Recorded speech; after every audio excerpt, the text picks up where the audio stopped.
الله أكبر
قال المؤلف رحمه الله تعالى وكما نفعله ولكم بالله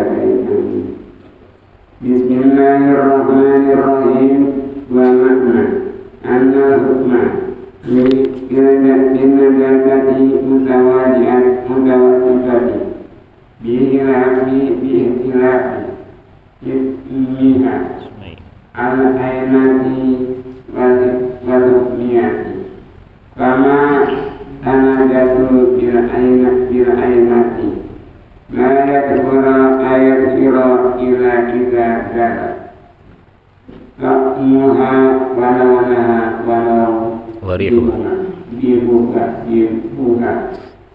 Bainna akala zalala law lana akbar awal liha akbar bi'anna lam yazal bil batni zalati ma'arati ma'ala hakin wala kardi bi kulli maratin wa ma nahwi wa ma nahwi wallahu. Bismillahirrahmanirrahim. Alhamdulillahi rabbil alamin. Wassalatu wassalamu ala asyrafil anbiya'i ajma'in Sayyidina wa maulana Muhammadin wa ala alihi wa sahbihi ajma'in. Amma ba'du. Faqala Syekhul Mu'allif rahimahullahu ta'ala wa adama an-naf'a bihi wa bi barakati 'ulumihi wa bikum fid dharain amin radhiyallahu ankum. نوينا التعلم والتعليم والتذكر والتذكير والنفع والانتفاع والإفادة والاستفادة والحث على التمسك بكتاب الله وسنة رسوله والدعاء إلى الهدى والدلالة على الخير ابتغاء وجه الله ومرضاته وقربه وثوابه. سبحان الله والحمد لله ولا إله إلا الله والله أكبر ولا حول ولا قوة إلا بالله العلي العظيم. اللهم إنا نسألك الفتوح والمنوح والرسوخ وصلح الجسد والروح وتوبة النصوح واهدي قلوبنا بحق نبينا محمد وصحح أجسادنا ونور أبصارنا وسدد ألسنتنا بحق نبينا محمد صلى الله عليه وآله وسلم. اللهم صل وسلم وبارك عليه وعلى آله. Bismillahirrahmanirrahim. Wal ma'na anna al-hukma fi an-najasati al-mutawassitati yakhtalifu bi ikhtilafi qismayha al-'ayniyyati wal hukmiyyati. Fama tanajjasa bil 'ayniyyati la yadhhuru illa idza zala ta'muha wa lawnuha wa rihuha. Fa in 'asura zawalul lawni faqat aw ar-rihu faqat بأن لم يزل بالغسل 3 مرات مع الحد والقرص في كل مرة ومع نحو صابون توقفت الإزالة عليه بقول خبير إلى آخره. Ma'asyiral muslimin jamaah rahimakumullah. Alhamdulillah, kembali kita melanjutkan daripada pengajian kita di dalam membahas kitab Nailur Raja yang sudah masuk kepada tentang najis mutawassithah. Minggu yang lalu najis mutawassithah itu terbagi kepada 2 bagian. Yang pertama adalah ainiyah, yang kedua adalah hukmiyah. Najis ainiyah itu adalah najis yang tidak bisa didapati. Najis ainiyah adalah najis yang bisa didapati dengan menyentuh atau melihat atau merasakan atau mencium. Itu namanya najis ainiyah. Yang kedua adalah najis hukmiyah. Sedangkan najis hukmiyah itu adalah najis yang tidak bisa didapati atau tidak didapati sifat-sifatnya dan juga warnanya dan juga baunya dan juga bentuknya itu najis. Nanti cara pencuciannya berbeda ya, sebagaimana yang kita sudah jelaskan di minggu-minggu yang lalu. Wal makna dan maksudnya annal hukma fin najasatil mutawassithati, bahwasanya hukum di dalam najis mutawassithah yakhtalifu itu berbeda bi ikhtilafi qismaiha, dengan sebab perbedaan 2 bagiannya, al-'ainiyati wal hukmiyati, yaitu najis 'ainiyah dan najis hukmiyah. Jadi cuma najis mutawassithah doang yang terbagi 2, ada 'ainiyah, ada hukmiyah. Ya. Hukum di dalam menghilangkan najis ini berbeda karena sebab perbedaan bagiannya yaitu ainiyah dan hukmiyah. Fama tanajjasa bil ainiyati, maka apa saja yang terkena najis dengan najis ainiyah. Artinya ainiyah itu najisnya masih ada. Ya, masih ada. La yatuhuru, dia tidak akan suci illa melainkan idza zala, apabila hilang ta'muha, bendanya, walaunuha, warnanya, warihuha, dan juga baunya. Jadi kalau najis ainiyah, dia harus hilang tuh semuanya, baik itu bendanya hilang, warna najisnya juga hilang, maupun bau najisnya juga harus hilang. Tapi kalau ainiyah, kalau hukmiyah, ya nanti bendanya udah nggak ada, ya tinggal asarnya, tinggal yang lainnya. Fa'in asura zawalul launi faqat. Sekarang kalau seandainya susah menghilangkan warnanya doang nih, ya. Awir rihu faqat, atau baunya doang yang susah dihilangkan, bi an yazal bil ghusli salasa marrat, bi alam yazal, dengan tidak hilang kecuali hilang itu dengan 3 kali cucian, ma'al hatti wal qorsi, disertai dengan menggosok, ya, dan juga mencabutnya, menggosok, jadi kerik, menggosok dan mengeriknya. Fi kulli marratin, pada setiap 1 kali basuhan, wa ma'a nahwi sabunin, dan juga disertai dengan sabun. Tawaqqafat al-izalatu alaihi biqaulin khabirin. Ya, maka kalau begitu terhenti dulu untuk menghilangkannya. Nanti tergantung informasi dari orang yang pengalaman. Ya.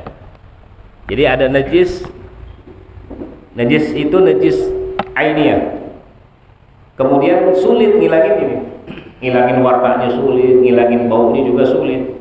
Ya, udah dicuci dengan 3 kali cucian, ditambah lagi nyucinya itu dikerok sama digosok-gosok, pakai sabun lagi, ya.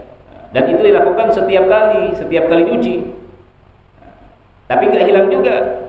Tawaqqafatil izalatu alaihi biqaulin khabirin. Nah, itu urusan yang seperti itu, ya, tertahan dulu cara menghilangkannya sampai kita dapat keterangan dari orang yang sudah berpengalaman menghilangin yang kayak begitu, bagaimana caranya. Ya, jadi harus ada ikhtiar dulu deh. Nggak bisa kemudian langsung dimaafin, nggak bisa, ya, nggak bisa. Wa wajadahu, dan orang tersebut yang mau menghilangkannya itu, dia harus mencari orang yang berpengalaman itu bihaddin gausin, pada batasan pertolongan, au qurbin, atau batasan dekat, alal tafsili, yang sudah dijelaskan secara terperinci, al-mari, yang telah lewat, fit tayammumi, di dalam bab tayammum. Ya, jadi dalam tayammum itu nanti ada yang disebut dengan haddul gaus, haddul qurb, haddul bu'd. Ya, dari jalan mencari air itu yang sudah lalu kita pernah bahas. Ya, ada yang namanya haddul gaus, batasan kita mencari pertolongan. Ya, ada air atau enggak. Itu takriban sekitar 150 meter. Ya. Tapi kalau haddul qurb, ya, batasan yang dianggap dekat itu lebih kurang 4,5 km. 4,5 kilo dari sini kemana itu? Kampung Melayu. Nah, lebih kurang segitu tuh. Itu batasan yang paling dekat. Artinya kalau lebih dari Kampung Melayu, namanya haddul bu'd, ya, batasan yang sudah dianggap jauh. Ya.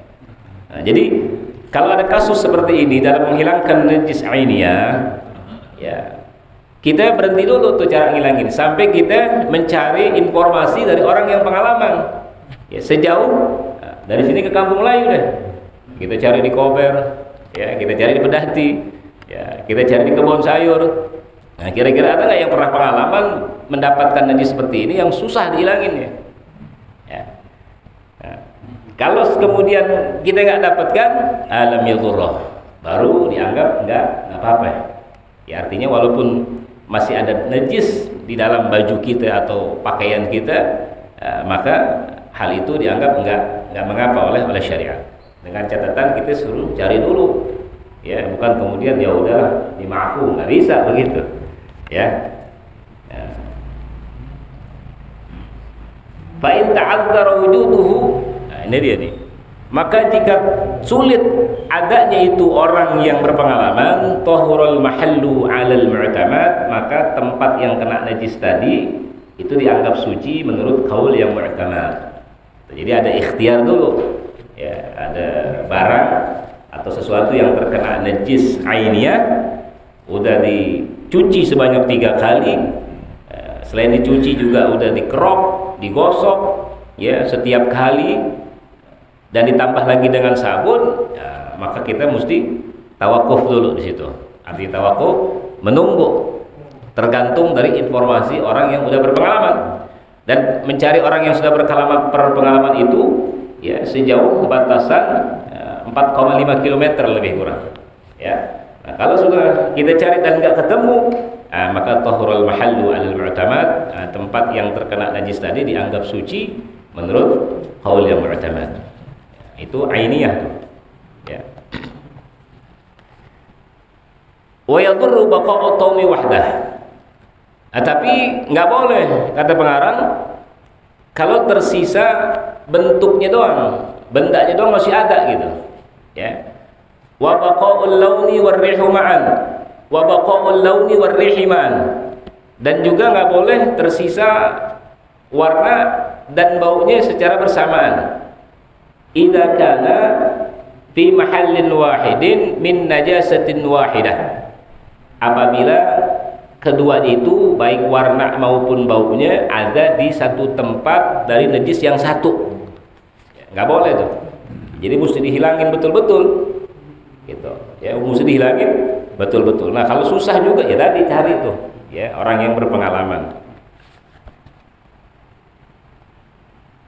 Falau ta'adzarat izalatu ma dzukira, kalau seandainya sulit menghilangkan apa yang disebutkan tadi di atas tuh, ya, sulit menghilangkannya, bi an tawaqqafat 'alal qat'i, ya, dengan cara dia tergantung kepada harus, ya, ini kalau begitu cara menghilangkannya mesti di apa nih?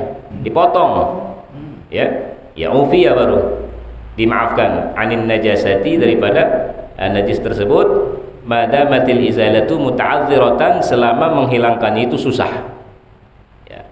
Jadi kalau yang tersisa bendanya najis masih nempelnya udah lengket betul, ya, atau warna sama baunya nggak hilang-hilang, ya, udah dibersihin sulit juga dibersihin, ya, dan seandainya dibersihin ya mesti dipotong nih, nggak bisa. Nah, kalau seperti itu kasusnya ufiya anin najasati madamatil izalatu muta'adziratan, itu dimaaf kasus seperti itu, ya, selama sulit menghilangkan najis yang seperti itu. Tapi fa idza qadara 'alaiha wajabat, maka apabila dia mampu atas najis tersebut, wajabat, dia wajib menghilangkannya itu, nggak boleh, ya. Jadi ya harus ada ikhtiar dulu dalam menghilangkan najis, nggak bisa main potong letter kalau kata orang Betawi, udah dimaafu gitu, nggak bisa, ya. Jadi ada ikhtiar dulu.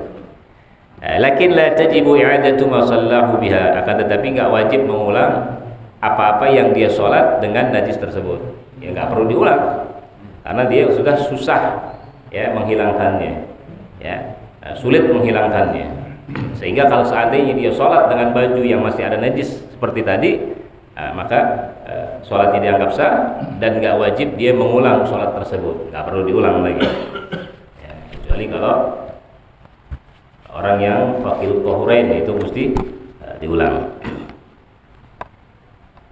Kemudian wa idza baqiya rihu nahwa sabuni ba'da zawalin najasati, dan apabila tersisa baunya seumpama bau sabun, ya, udah dihilangin pakai sabun, ya, tapi sabunnya baunya nempel, ya, setelah hilang najisnya, yang tersisa bau sabunnya. Nah, ini ada dua pendapat. Faqala at-Tablawi, al-Imam at-Tablawi ini seorang mufaqih dari Mesir, ya, di bawah ada catatannya tuh, ya, ada yang disebut dengan footnote, catatan kakinya, ya, itu nama aslinya adalah Syekh Mansur at-Tablawi, seorang cucu daripada Imam Nasiruddin Muhammad bin Salim, seorang faqih dari Mesir yang mengikut kepada mazhab Syafi'i. Beliau At-Tablawi ini adalah orang yang menguasai ilmu bahasa Arab dan ilmu balaghah. Lahir dan wafatnya di Kairo, memiliki berbagai macam karangan-karangan. Kata Imam At-Tablawi, kalau yang sekelas gini aja masih ikut mazhab ya, karangannya banyak, alim, ya apalagi kita ya. Makanya kalau ada orang yang nggak mau bermazhab, orang yang sombong tuh, ya. Ini sekelas beliau aja bermazhab, alim, kabir, punya karangan banyak, masih ngikut kepada Imam Syafi'i dan nggak menganggap Imam Syafi'i itu ya mengambil hukumnya bukan dari Al-Quran, ya, nggak menganggap seperti itu. Kan ada orang sekarang nih menganggap Imam Syafi'i ngambil hukumnya bukan dari Quran, bukan dari Sunnah. Ya mungkin dianggap Imam Syafi'i ngambil dari pos kota. Ya mungkin, iya. Kan ya nggak aja. Padahal Imam Syafi'i itu masuk kepada tabi'ut tabi'in, pengikut daripada tabi'in. Jadi kalau disebut salaf, ya salaf beliau Imam Syafi'i. Ya, Imam Abu Hanifah tabi'in, masuk salaf juga dia. Yang diperdebatkan justru Imam Ahmad bin Hanbal. Ada yang mengatakan tabi'in, ada juga yang mengatakan bukan salaf dia. Ada yang mengatakan tabi'ut tabi'in, yaitu salaf. Ada yang mengatakan bukan salaf tapi khalaf. Ya, karena generasinya setelah tabi'ut tabi'in. Kalau kita kan man tabi'ahum bi ihsanin la yaumiddin. Jadi kata Imam Tablawi, kalau seandainya tersisa bau sabunnya setelah dihilangkan najisnya, nah, bagaimana hukumnya tuh? Kata Imam Tablawi, la yadurru, nggak apa-apa. Fayadhurul mahallu, maka tempatnya dianggap suci. Tapi waqala Ar-Ramli, tapi Imam Ramli mengatakan la yadhuru, nggak suci. Hatta tasfwal ghusalatu min ri'ihi, sampai nggak suci sampai basuhannya itu atau guyurannya itu bisa membersihkan daripada baunya itu sabun ya. Jadi ada dua pendapat nih. Kalau kita mau cari gampang nih Imam Tablawi deh ya, kalau kita udah bersihin najis, kemudian hilang najisnya tapi bau sabunnya masih ada ya, kata Imam Tablawi nggak apa-apa ya. Kalau Imam Ramli nggak bisa ya, sampai harus dibasuh lagi sehingga hilang bau sabunnya. Nah, itulah fikih. Ya, kalau sudah bicara zonniyah, ya perkara-perkara yang nisbi itu pasti penuh dengan perbedaan pendapat. Jangankan perbedaan mazhab, antar mazhab aja masih ada perbedaan. Nah, kecuali yang qat'iyah sifatnya, itu nggak ada perdebatan di antara para imamatul madzhab. Seperti sholat 5 waktu, hukumnya semua sepakat wajib. Mau dhuhur, mau asar, mau maghrib, mau isya, mau subuh, semuanya mengatakan wajib. Nggak ada di antara 4 mazhab yang mengatakan hukum salat subuh sunnah. Nggak ada. Imam Hanafi tetap mengatakan wajib karena itu qat'i hukumnya. Nah, tapi urutan dari itu semua seperti nanti masalah tumakninahnya, niatnya, ya, kemudian tertibnya dalam masalah wudu misalnya, mualatnya, itu nanti masuknya nanti bab dhanniyah yang pasti ada perbedaan pendapat. Wa ma tanajjasa bil hukmiyati yakfi fi tathhirihi jaryul ma'i 'alaihi marratan wahidah. Itu tadi yang di atas semuanya kasus najisnya najis ainiyah. Nah, sekarang najis hukmiyah. Wa ma tanajjasa bil hukmiyati, dan apa saja yang terkena najis hukmiyah, yakfi cukup fi tathhirihi, di dalam mensucikan najis tersebut, jaryul ma'i 'alaihi marratan wahidatan, ya, dengan menjalankan air di atas najis tersebut sekali doang cukup ya. Nah, misalnya di sini kena najis nih, kita ambil najisnya, ta'munnya kita ambil ya, kita lapin, baunya hilang, warnanya hilang, kita guyur tuh dengan air segayung, udah suci, menyucikan lagi tuh. Adapun airnya tadi hukumnya musta'mal, airnya hukumnya musta'mal. Kalau seandainya dia mau tadangin kemudian dia buat cuci piring, boleh nggak? Ya boleh, musta'mal ya. Kalau masih ada najisnya di sini, dia guyurin sama dia, nah itu najisnya kemana-mana itu ya, najisnya kemana-mana karena masih ada aininya, ada bentuknya itu najis. Jadi nggak boleh diguyurin. Kalau diguyurin itu airnya bukan musta'mal tapi mutanajis gitu ya, mutanajis. Jadi kalau misalnya ada anak kecil yang kencing itu jangan diguyurin. Jangan diguyurin, kemana-mana ntar najis itu, ya. Repot nih kalau masuk ke korong lemari, bingung bersihin. Yang bagus lap dulu sampai kering, udah nggak ada baunya, udah nggak ada apa namanya warnanya, udah nggak ada barangnya tuh kencingnya, baru guyur sekali, udah hilang tuh najisnya. Airnya gimana? Airnya musta'mal, kena kain ya nggak apa-apa, nggak dihukum mutanajis. Ya, itu. Wa mislul hukmiyati fima dzukira al-'ainiyatu allati lam yabqa laha illa atharun mahdhur. Ya, contoh hukmiyah tadi itu pada apa yang disebutkan sama hukumnya dengan ainiyah, yang seandainya najis ainiyah itu tidak tersisa baginya kecuali bekas-bekasnya yang memang susah.